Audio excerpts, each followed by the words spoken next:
Hello everyone, welcome to study with Shri. देखिए, Uttar Pradesh PCS और RO का प्रीलिम्स टेस्ट सीरीज स्टार्ट किया गया है 2023 के लिए। या टेस्ट नंबर आपका 9 है। 8 टेस्ट कंप्लीट हो चुके हैं। प्ले लिस्ट बना रखी है, आप लोग जाकर के देख सकते हैं। देखिए, अगर आप किसी भी स्टेट पीसीएस की प्रिपरेशन कर रहे हैं, जैसे कि बीपीएससी हो, एमपीपीएससी हो, छत्तीसगढ़ पीसीएस हो, झारखंड पीसीएस हो, यूके पीसीएस हो या फिर आरएस हो, तो आप इन सभी के लिए जो है कि ये टेस्ट सीरीज काफ़ी फायदेमंद है। या फिर किसी वनडे एग्जाम की प्रिपरेशन कर रहे हैं आप, तो उसके लिए भी काफ़ी फायदेमंद है। देखिए, जो लोग फर्स्ट टाइम विजिट कर रहे हैं मेरे चैनल पे, वो चैनल को पहले सब्सक्राइब कर लें, बेल आइकन को प्रेस कर लें और चैनल के प्लेलिस्ट में जाएंगे तो उनको मिलेगा यूपी पीसीएस 2023 का टेस्ट सीरीज। वहाँ पे जो है कि उनको टेस्ट नंबर 1 से टेस्ट नंबर 9 तक पहुँच सकते हैं। ठीक है, और आप लोग वीडियो को शेयर नहीं कर रहे हैं, वीडियो को शेयर कम से कम किया कीजिए अपने दोस्तों में। ठीक है, एक लोग अगर 5 लोगों को भी शेयर करेंगे तो काफ़ी लोगों तक वीडियो पहुंचेगी। ठीक है, तो स्टार्ट करते हैं। फर्स्ट क्वेश्चन है, निम्नलिखित कथनों पर विचार कीजिए। कलपक्कम में भारत का पहला परमाणु ऊर्जा स्टेशन स्थापित किया गया था। दूसरा है कि परमाणु ऊर्जा आयोग की स्थापना 1948 में की गई। उपयुक्त कथनों में से कौन से कथन सही नहीं है पूछा जा रहा है। ठीक है, मतलब कौन सा सही नहीं है, कौन सा गलत है, ये पूछा जा रहा है। ठीक है, तो देखिए, कलपक्कम में भारत का पहला परमाणु ऊर्जा स्टेशन स्थापित किया गया था। क्या भारत का पहला परमाणु ऊर्जा स्टेशन कलपक्कम में? नहीं। देखिए, जो कलपक्कम वाला है, ये जो है कि कब स्थापित किया गया था, तो ये कलपक्कम जो है कि है आपका चेन्नई में और 1984 में ये स्थापित किया गया था। ठीक है, 1984 से लेकर के 1986 के बीच। ठीक है, यह स्थापित किया गया था कलपक्कम, जो चेन्नई में है। ठीक है, लेकिन पहला जो परमाणु ऊर्जा स्टेशन है वो है आपका कौन सा? तारापुर परमाणु ऊर्जा स्टेशन। ठीक है, वो कहाँ पे है? तो महाराष्ट्र में है और वो 1969 में स्थापित किया गया था। ठीक है, और ये 1969 में स्थापित किया गया था अमेरिका की सहायता से। ठीक है, तारापुर परमाणु ऊर्जा स्टेशन जो कि महाराष्ट्र में है, वो पहला है भारत का। ठीक है, 1969 में। लेकिन ये कलपक्कम वाला कब का है? तो 1984 से 1986 के बीच वाला ये। ठीक है, तो ये हो जाएगा आपका गलत। परमाणु ऊर्जा आयोग की स्थापना 1948 में की गई थी। देखिए, भारत में परमाणु शक्ति के जनक जो डॉक्टर होमी जहांगीर भाभा हैं, इनके निर्देश पे परमाणु ऊर्जा आयोग की स्थापना किया गया था 1948 में। यह है आपका सही। ठीक है, देखिए, परमाणु ऊर्जा विभाग की स्थापना 1954 में किया गया। ठीक है, अगर क्वेश्चन आ जाए परमाणु ऊर्जा विभाग की स्थापना और परमाणु ऊर्जा आयोग, ये दोनों अलग अलग है। ठीक है, परमाणु ऊर्जा आयोग की स्थापना 1948 में और परमाणु ऊर्जा विभाग की स्थापना 1954 में हुआ था। ठीक है, तो इसमें गलत कौन सा है? पहला वाला, और सही कौन सा है? दूसरा वाला। लेकिन यहाँ पूछा जा रहा है कौन सा सही नहीं है, इट मीन्स कि कौन सा गलत है, तो वो है आपका पहला वाला। तो ये हो जाएगा आपका ए ऑप्शन। भारतीय राष्ट्रीय जल मार्ग और उसके विस्तार का गलत युग्म बताइए। राष्ट्रीय जल मार्ग 1 इलाहाबाद से हल्दिया के बीच है। राष्ट्रीय जल मार्ग कोट्टापुरम से कोल्लम के बीच है। और राष्ट्रीय जल मार्ग 3 कोल्लम से केरल कोट्टापुरम मतलब के बीच है ये। और राष्ट्रीय जल मार्ग 4 आंध्र प्रदेश तमिलनाडु पुदुचेरी के बीच है। देखिए, इसमें से गलत युग्म बताना है आपको। जो राष्ट्रीय राजमार्ग 1 है, राष्ट्रीय जल मार्ग 1 है, ये इलाहाबाद से हल्दिया है, बिल्कुल सही है ये। ठीक है, दूसरा है राष्ट्रीय जल मार्ग 2, ये कहाँ से है? तो देखिए, ये कोट्टापुरम से कोल्लम तक नहीं है, ये है आपका राष्ट्रीय जल मार्ग 2, ये है आपका सदिया से धुबरी तक, ये ब्रह्मपुत्र नदी पे है। और इलाहाबाद से हल्दिया, ये किस नदी पे है? ये गंगा नदी पे है। तो ये आपका गलत है। राष्ट्रीय जल मार्ग 3 ये है कोल्लम केरल कोट्टापुरम से कोल्लम तक। ठीक है, और राष्ट्रीय जल मार्ग 4 है आंध्र प्रदेश तमिलनाडु और पुदुचेरी के बीच। देखिए, अगर हम बात करें, ऐसे तो काफ़ी जल मार्ग हैं। ठीक है, लगभग 106 के करीब जल मार्ग हैं हमारे देश में, लेकिन 5 जल मार्गों को ही राष्ट्रीय जल मार्ग घोषित किया गया है, 5 को। तो 4 यहाँ पे है, 5वां कौन सा है? तो 5वां है आपका तलचर से धमरा तक। ठीक है, 5वां जो राष्ट्रीय जल मार्ग है वो है आपका तलचर से धमरा तक। तो ये 5 हो गए और इसमें से बी ये गलत है। विकिरण ऊर्जा का प्रतिशत है जो किसी पृष्ठ से परिवर्तित होता है, क्या कहलाता है? सूर्य तप, अपवर्तन, ग्रीन हाउस प्रभाव, एल्बिडो। विकिरण ऊर्जा का प्रतिशत है जो किसी पृष्ठ से परिवर्तित होता है, वो क्या कहलाता है? वो कहलाता है एल्बिडो। ठीक है, देखिए किसी भी सतह से विकिरण की गई ऊर्जा का परिवर्तित भाग एल्बिडो कहलाता है। ठीक है, देखिए पृथ्वी का औसत एल्बिडो कितना है? तो वो है 24% से लेकर के और 34% के बीच है। ठीक है, 34% के बीच है पृथ्वी का एल्बिडो। तो ये हो जाएगा आपका डी ऑप्शन। यरबा माटे क्या है? अर्जेंटीना में चर्म शोधन हेतु प्रयुक्त एक पेड़, ब्राजील में एक मवेशी चारा, पराग्वे चाय सदृश एक झाड़ी, मैक्सिको में एक खाद्य वस्तु। यरबा माटे ये क्या है? तो देखिए ये है दक्षिण अमेरिका में यरबा माटे नामक पत्तियों को पराग्वे चाय के नाम से जाना जाता है। कहाँ पे? दक्षिण अमेरिका में। तो ये है आपका पराग्वे चाय सदृश एक झाड़ी। सी ऑप्शन आपका सही है। निम्नलिखित में से कौन सा लावा पठार नहीं है? ड्रेकेंसबर्ग, कोलंबिया, पराना, अर्मीनिया। लावा पठार, देखिए कौन सा इसमें से जो है कि लावा पठार नहीं है, मतलब लावा से वो पठार नहीं बना है। ठीक है, तो वो है देखिए ये ड्रेकेंसबर्ग, ये भी जो है कि आपका लावा पठार है। कोलंबिया ये भी है आपका लावा पठार। पराना ये भी है। अर्मीनिया जो है कि ये लावा पठार नहीं है। डी ऑप्शन आपका सही है। निम्न संस्थाओं में पूंजी बाजार का विनियमन कौन करती है?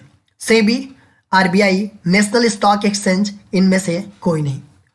निम्नलिखित संस्थाओं में पूंजी बाजार का विनियमन कौन करती है? कौन करती है? तो ये करती है आपका सेबी। देखिए सेबी का फुल फॉर्म क्या है? तो इसका security exchange board of India. देखिए कभी कभी क्वेश्चन आता है कि सेबी का फुल फॉर्म क्या होता है? तो सेबी का फुल फॉर्म है security exchange board of India. SEBI की स्थापना कब किया गया था?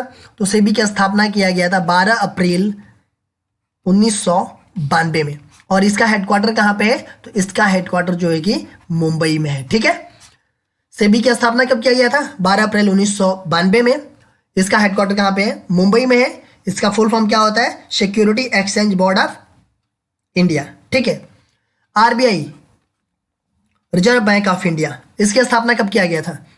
तो 1 अप्रैल 1935 को किया गया था। और इसका भी हेडक्वार्टर आज के डेट में कहाँ पे है? मुंबई में ही है। नेशनल स्टॉक एक्सचेंज, इसकी स्थापना कब किया गया था? तो इसकी स्थापना 1992 में किया गया था और इसका भी हेडक्वार्टर आपका मुंबई में ही है। ठीक है, तो इसमें हो जाएगा पूंजी बाजार का विनियमन कौन करती है? सेबी करती है। जल में वायु का बुलबुला जिसकी भांति व्यवहार करेगा वह है उत्तल दर्पण, उत्तल लेंस, अवतल दर्पण, अवतल लेंस। जल में वायु का जो बुलबुला होता है किसकी भांति व्यवहार करेगा? किसकी भांति व्यवहार करता है वो?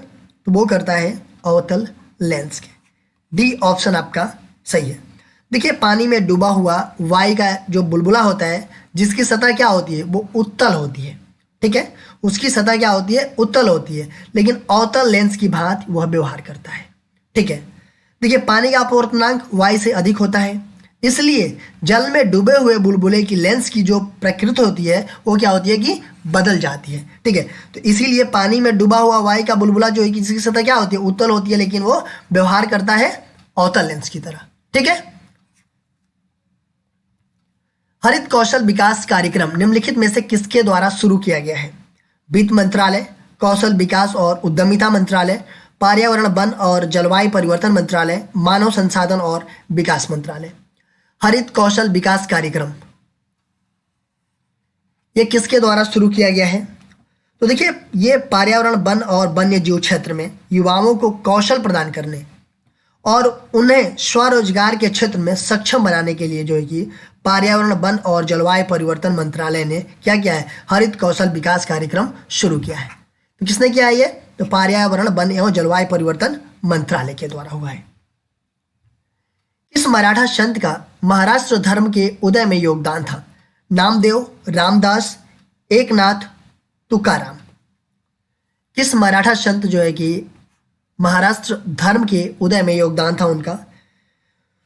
तो देखिए समर्थ गुरु नामदेव ने महाराष्ट्र धर्म के उदय में बहुत महत्वपूर्ण योगदान दिया। किसने दिया? तो ये जो है कि समर्थ गुरु नामदेव ने। ठीक है। देखिए महाराष्ट्र के समाज एवं धर्म को इन्होंने बहुत हद तक तर्क संगतता प्रदान किया है नामदेव जी ने। तो ये हो जाएगा आपका ए ऑप्शन। जब विनिमय दर को किसी देश की सरकार द्वारा नियंत्रित किया जाता है तो उसे क्या कहा जाता है? नियंत्रित विनिमय दर, अस्थिर विनिमय दर, वास्तविक विनिमय दर, स्थिर विनिमय दर। देखिए जब विनिमय दर को किसी भी देश के सरकार के द्वारा जो है कि नियंत्रित किया जाता है तो उसे हम नियंत्रित विनिमय दर कहते हैं। ये ऑप्शन आपका सही है। भारत का भुगतान संतुलन कैसे ठीक किया जा सकता है? निर्यात को बढ़ा करके, आयात प्रतिस्थापन के द्वारा, घरेलू मुद्रा के अवमूल्यन के द्वारा, इन सभी के द्वारा। देखिए भारत का जो भुगतान संतुलन है उसको कैसे ठीक किया जा सकता है? तो देखिए निर्यात को बढ़ा करके भी ठीक किया जा सकता है, आयात प्रतिस्थापन के द्वारा ठीक किया जा सकता है, घरेलू मुद्रा के अवमूल्यन के द्वारा भी ठीक किया जा सकता है। तो इट मीन्स कि इन सभी के द्वारा जो है कि भारत का भुगतान संतुलन ठीक किया जा सकता है। तो चौथा ऑप्शन आपका सही हो जाएगा। अवमूल्यन का सही अर्थ क्या है? मुद्रा स्थिति में वृद्धि, वस्तुओं व सेवाओं के मूल्यों में कमी, अन्य देशों की मुद्राओं के संदर्भ में देश मुद्रा के मूल्य में कमी करना। उपरोक्त में से कोई विकल्प सही नहीं है। अवमूल्यन का सही अर्थ क्या है? अवमूल्यन का सही अर्थ है कि अन्य देशों की मुद्राओं के संदर्भ में देश मुद्रा के मूल्य में कमी करना। सी ऑप्शन आपका सही है। वैश्विक स्तर पर हरित क्रांति का जनक किसे माना जाता है? वर्गीज कुरियन को, नॉर्मन ई बोरलॉग को, रघुराम जी राजन को, एम.एस. स्वामीनाथन को। देखिए पूछा जा रहा है कि वैश्विक स्तर पर हरित क्रांति का जनक किसे माना जाता है? तो ये माना जाता है नॉर्मन ई बोरलॉग को। बी ऑप्शन आपका सही है। देखिए अगर हम बात करें एम स्वामीनाथन की, इनको जो है कि भारत में हरित क्रांति का जनक माना जाता है। रघुराम जी राजन ये जो है कि आरबीआई के गवर्नर रह चुके हैं, और वर्गीज कुरियन को जो है कि दुग्ध क्रांति के सूत्रधार के रूप में माना जाता है। तो ये हो जाएगा आपका बी ऑप्शन। केंद्रीय तंबाकू शोध संस्थान कहाँ अवस्थित है? शिमला, मैसूर, राजमुंद्री, कटक। केंद्रीय तंबाकू शोध संस्थान कहाँ पे सिचुएटेड है ये? तो ये सिचुएटेड है आपका आंध्र प्रदेश में, राजमुंद्री में। सी ऑप्शन आपका सही है। राष्ट्रीय किसान दिवस प्रत्येक वर्ष किस तिथि को मनाया जाता है? 21 दिसंबर, 22 दिसंबर, 23 दिसंबर, 24 दिसंबर। राष्ट्रीय किसान दिवस प्रत्येक वर्ष किस तिथि को मनाया जाता है? तो राष्ट्रीय किसान दिवस जो है कि प्रत्येक वर्ष मनाया जाता है 23 दिसंबर को। सी ऑप्शन आपका सही है। देखिए 23 दिसंबर को राष्ट्रीय किसान दिवस मनाया जाता है। भारतीय समाज के विकास में किसानों के योगदान को रेखांकित करने के लिए ये मनाया जाता है। ठीक है, इसका मेन पर्पज यही है। और यह दिवस जो भारत के 5वें प्रधानमंत्री थे चौधरी चरण सिंह, इनकी जयंती के उपलक्ष्य में मनाया जाता है। गलत युग्म बताइए। हल्दी क्या है? तना, वेलाडोना सूखी पत्तियां व जड़, अदरक, प्रकंद, सर्पगंधा, तना। देखिए हल्दी का जो हम लोग भाग खाते हैं वो क्या खाते हैं? तो वो हम लोग तना खाते हैं। ठीक है, हल्दी का जो भाग हम लोग खाते हैं वो तना खाते हैं। बेलाडोना इसकी जो ये सूखी पत्तियां व जड़ खाते हैं। अदरक का क्या खाते हैं हम लोग? तो प्रकंद खाते हैं। और सर्पगंधा का क्या खाते हैं हम लोग? तो सर्पगंधा का जो ये जो खाने वाला भाग होता है वो होता है जड़ होता है। जड़ का रस जो है कि पीते हैं दवाई वगैरह के रूप में। ठीक है, तो ये हो जाएगा तना नहीं, वो जड़। तो डी ऑप्शन आपका गलत है। ठीक है, अधोलिखित राइजोबियम प्रजाति में कौन सी प्रजाति सोयाबीन की जड़ों में गांठें बनाती है? Rhizobium japonicum, Rhizobium meliloti, Rhizobium trifolii, Rhizobium phaseoli. पूछा जा रहा है कि अधोलिखित राइजोबियम प्रजाति में कौन सी प्रजाति सोयाबीन की जड़ों में गांठें बनाती है? तो कौन सी प्रजाति जड़ों में गांठें बनाती है? तो वो बनाती है राइजोबियम जेपोनिकम। ठीक है, ए ऑप्शन आपका सही है। थनैला रोग किसके कारण होता है? जीवाणु द्वारा, विषाणु द्वारा, कवक द्वारा, फंगस द्वारा। देखिए थनैला रोग किस में होता है? सबसे पहले ये बता दूं आपको कि थनैला रोग होता है गाय में, भैंस में, बकरियों में। ऐसा होता है कि इसके जो थन होते हैं ना, इसके थन होते हैं उसमें सूजन हो जाता है और जो है कि उसमें कड़ापन हो जाता है और काफ़ी इनको पेन होता है, ठीक है, थनैला रोग जिनको होता है। तो ये चीज़ें हैं और ये मुख्य रूप से जो है कि जीवाणु जनित होता है, ठीक है, मुख्य रूप से ये जीवाणु जनित होता है, लेकिन कभी कभी जो है कि ये कवक से भी फैलता है, ठीक है, लेकिन मुख्य रूप से ये क्या होता है, जीवाणु द्वारा ही होता है, ठीक है। गलत युग्म की पहचान कीजिए। कुछ योजनाओं का नाम दिया गया है और उसकी प्रारंभ की तिथि दी गई है, इसको देखना है उसमें से गलत कौन सा है। आयुष्मान योजना जो स्वास्थ्य बीमा योजना है, ये कब स्टार्ट किया गया था, तो 1 अप्रैल 2018 को स्टार्ट किया गया था। प्रधानमंत्री गरीब कल्याण योजना, ये 26 मार्च 2020 को स्टार्ट किया गया था। शादी शगुन योजना, ये अगस्त 2017 को स्टार्ट किया गया था। और प्रधानमंत्री वय वंदना योजना, ये कब स्टार्ट किया गया था, तो ये स्टार्ट किया गया था आपका 2017 में, ठीक है, 2017 में ये स्टार्ट किया गया था प्रधानमंत्री वय वंदना योजना। देखिए इसके तहत जो है कि क्या है कि प्रधानमंत्री वय वंदना योजना का मुख्य उद्देश्य क्या है कि जो 60 वर्ष से अधिक उम्र के व्यक्ति हैं उनके द्वारा जो निवेशित राशि है उस पे 8% ब्याज देना है, ठीक है, तो ये हो जाएगा आपका डी ऑप्शन। फसलों एवं उनके वनस्पतिक नाम का गलत युग्म बताइए। प्याज का वनस्पतिक नाम क्या है, एलियम शोपा। मिर्च का वनस्पतिक नाम क्या है, कैप्सिकम स्पीसीज। शलजम का क्या नाम है वनस्पति नाम, तो इसका है डाइकस कैरोटा नहीं है, इसका वनस्पति नाम है बेसिका रेपा, ठीक है, शलजम का वनस्पति नाम है बेसिका रेपा। गाजर का वनस्पति नाम है डाइकस कैरोटा, ठीक है, तो ये हो जाएगा आपका सी ऑप्शन गलत युग्म है, ठीक है। देखिए ये सारे को याद कर लीजिएगा, ये 1 लाइनर क्वेश्चंस में आ जाएगा कि प्याज का वनस्पतिक नाम क्या है, मिर्च का वनस्पतिक नाम क्या है, या फिर शलजम का वनस्पति नाम क्या है, या फिर गाजर का वनस्पतिक नाम क्या है, ठीक है। देखिए क्वेश्चन पूछा गया था आप लोगों से पिछले वीडियो में, पृथ्वीराज विजय के लेखक कौन थे। मेरुतुंग, जयानक भट्ट, चंदबरदाई, बलाल सेन। इसका आंसर आप लोगों को कमेंट बॉक्स में देना था। कुछ लोगों ने दिया है लेकिन बहुत सारे लोगों ने देख करके चुप ही हो गए हैं। तो चाहमान वंश के अंतिम शासक थे पृथ्वीराज तृतीय। इनके राज कवि थे चंदबरदाई और जयानक भट्ट, ठीक है। चंदबरदाई ने पृथ्वीराज राशो लिखा और जयानक भट्ट ने पृथ्वीराज विजय, ये जो है कि संस्कृत में इन ग्रंथों की रचना किए थे। तो यहाँ पे पूछा जा रहा है कि पृथ्वीराज विजय के लेखक कौन है, तो पृथ्वीराज विजय के लेखक हैं जयानक भट्ट। आज का क्वेश्चन है चंदन, महुआ, बांस एवं सागवन प्रजातियों के वृक्ष किस प्रकार के वन पाए जाते हैं। आर्द्र पर्णपाती वन, शुष्क पर्णपाती वन, उष्ण कटिबंधीय सदाबहार वन, इनमें से कोई नहीं। तो चंदन, महुआ, बांस, सागवन, इन प्रजातियों के वृक्ष किस प्रकार के वन पाए जाते हैं, ये आप लोग कमेंट बॉक्स में मुझे बताइएगा। इसका आंसर मैं नेक्स्ट वीडियो में आप लोगों को बताऊंगा। देखिए आप मेरे चैनल को सब्सक्राइब कर लीजिए, बेल आइकन को भी प्रेस कर लीजिए कि जब भी कोई वीडियो आए तो आपको नोटिफिकेशन मिल जाए।